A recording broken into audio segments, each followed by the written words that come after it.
생활에 꼭 필요한 진짜 생활법률을 알아보는 대행진 생활법률 시간입니다. 법무법인 법승의 이승우 변호사와 함께합니다. 안녕하세요, 변호사님. 네, 안녕하세요. 네, 반갑습니다. 자, 오늘 사연부터 먼저 전해드릴게요.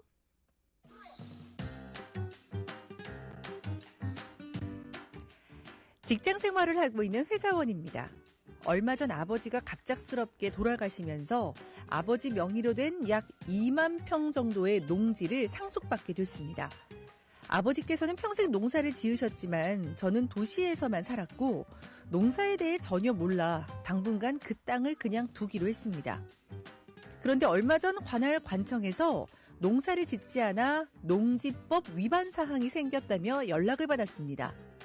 알아보니 농지는 농사를 지어야만 소유가 가능한데 제가 농사를 짓지 않고 방치한 게 문제가 된다는 겁니다. 그냥 제 이름으로 된 땅은 제가 어떻게 하든 자유일 줄 알았는데 그게 아닌 것 같아서 당황스럽습니다. 이 상황에서 저는 어떻게 해야 할까요? 농지를 임대하거나 땅을 팔면 문제가 해결될 수 있는 건가요?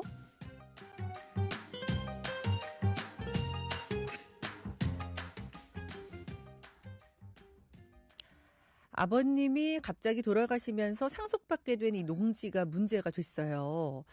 변호사님, 이 농지의 경우에는 땅 소유자가 반드시 농사를 지어야 되는 거예요? 이런 문제가 생기시는 분들이 정말 많거든요. 예. 그리고 말씀하신 질문이 맞습니다. 예, 논이나 밭, 과수원 같은 이제 생산형 농지는 이제 일반 토지하고는 다른데요. 자, 농지라는 건 이제 일반 토지하고 다르게 이제 농사 짓는 사람만 소유할 수 있다라는 게 이제 헌법에 제정될 때부터 계속 있었습니다. 네. 예, 그리고 농지법의 원칙으로 이제 들어와 있고요. 자경이라고 하는데요. 이제 농사를 지어야 된다, 스스로 지어야 된다 이런 겁니다. 네. 상속으로 농지를 받더라도 이제 이 의무가 내려오게 되고요. 농사를 짓지 않거나 방치하게 되면 그것도 농지법 위반으로 이제 간주가 됩니다. 네. 이제 예외가 좀 있긴 한데요. 농사 짓지 않더라도 농지가 이제 10,000제곱미터가 한 3,000평 정도 안 된다. 또는 주말 농장을 한다. 그래서 300평 정도 된다. 자, 이렇게 되면 이제 자경 의무는 이제 면제해주고 있습니다. 그러면 오늘 사연의 경우는 어떻게 됩니까? 농지법 위반으로 처벌을 받을 수도 있는 건가요? 네, 지금 그럴 개연성이 높아 보이고요. 예. 사연에 보니까 2만 평 정도 규모다 이렇게 하셨거든요. 네. 예외 상황에 해당되지 않을 것으로 보이고 이제 농사 안 지으면 관할 지방자치단체에서 이제 농지를 적절히 이용하지 않고 있다 판단해서 농지 처분해라. 쉽게 말해서 다른 사람한테 팔거나 아니면은 경작자한테 임대를 해라 이런 이제 명령입니다. 네.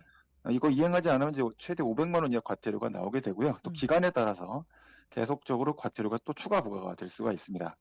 또 심한 경우에 이제 관청이 아닌 농지를 이제 강제로 이제 매각하는 절차를 진행할 수도 있습니다. 그러면은 처분 명령 받으면 농지를 그냥 바로 팔아야 되는 겁니까? 그렇진 않은데요. 예. 처분 명령 내려져도 유예 기간을 한 6개월 정도 주고 있습니다. 네. 이게 아무래도 이제 농지 경작이나 임대 매각이 최근에 굉장히 쉽지가 않습니다. 왜냐하면 사연처럼 상속받은 분들이 관청이 이제 상황을 고려해서 농업 경영 계획서를 제출하는 기회를 받기도 하는데 네. 사실 그런 계획서를 작성해서 문제 해결하겠다라고 해도 사실 6개월 정도 유예받는 정도에 불과하고 실제 농업 경영 계획에 따라 계획을 진행하기가 상당히 어려운 부분들이 많습니다. 그렇군요. 네. 지금 사연자분은 직장 생활하니까 농사 짓기는 힘든 상황이잖아요. 그렇습니다. 이럴 때는 어떻게 하는 게 좋을까요?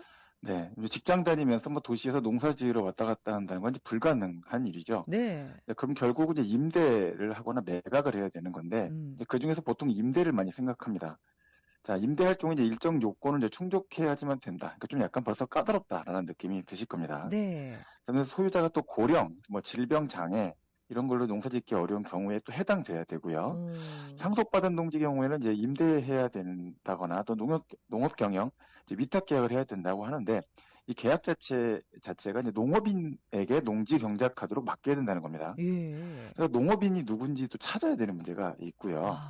네, 가장 간편한 방법이 그래서 이제 농어촌공사 농지 위탁을 하는 건데 사실 이제 그 부분에 대해서는 여러 가지로 또 이제 생각들이 좀 다르신 부분이 생길 수가 있고요. 자, 공사가 이제 농지를 또 위탁받아서 다른 농업인에게 임대하도록 맡기면 소유자가 이제 농사를 짓지 않아도 되는 그런 면제가 생기긴 하는데, 네. 자, 임대차 계약 관련돼서는 반드시 이제 관할 관청에 신고를 하셔야 추가적인 과태료 등 법적인 문제가 발생하지 않습니다. 네. 지금 땅을 파는 것도 고려하고 계시던데 땅을 팔면 어때요? 그럼 문제가 다 해결되는 건가요? 최근 농지 매도와 관련돼서 아주 굉장히 많은 문제들이 있습니다. 실제 예. 매각이 되지 않는다. 음. 죄송합니다. 네. 네, 매각이 저도 농지 관련돼서 좀 관련이 있다 보니까 저도 목이 좀 메이나 본데요. 네. 예, 농지를 작용하실 분들을 찾아야 되는 겁니다. 농업인을 찾아야 되는데 농업인은 굉장히 지금 많이 줄어 있죠. 네. 예, 그런 상태에서 살 수 있는 사람은 굉장히 한정적이고 그렇죠. 경제력이 있는 분들도 적습니다. 자, 이러다 보니까 정상적인 매각이 불가능하다. 이런 이야기들이 굉장히 많이 나오고 있고요. 네. 임대차 계약과 마찬가지로 이제 매각 후에는 관할관청에 신고해야 되고 뭐 처분 명령 충족이나 농지 소유 자격 증명 이런 것들 받아야 되는 규제가 까다로워서 상당히 어려움들이 있습니다. 네. 진짜 일반 토지에 비해서 이 농지는 임대하거나 매매하는 그 조건이 정말 까다롭네요. 예, 그렇습니다. 헌법에서부터 굉장히 다른 토지와 달리 소유 자체 그리고 이용 자체에 대해서 규제를 굉장히 많이 두고 있습니다. 예. 자, 우리나라 소유 농지에서 농사 지으면서 다양한 지원, 세금 감면 혜택 받을 수 있다라고 볼 수 있지만 또 네. 그만큼 여러 가지로 산업적으로는 어려움이 있다라고 볼 수 있는 부분이 있기 때문이고요.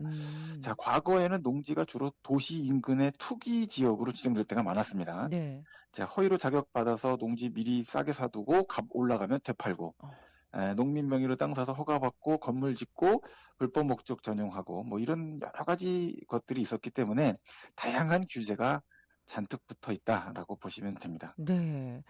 그러면은 뭐 농지 문제는 법적 규정이 말씀하신 대로 많다 보니까 사연자처럼 갑작스럽게 이렇게 상속을 받으면 참 대응하기가 힘들 것 같아요. 이럴 때는 어떤 점들을 좀 주의하면 좋을까요? 네, 농지 상속 받으셨으면 일단 한 번도 농지를 관리해 보신 적이 없으시니까 예. 이게 농지법 적용 대상인지 최소한 확인하실 필요가 있고요. 음.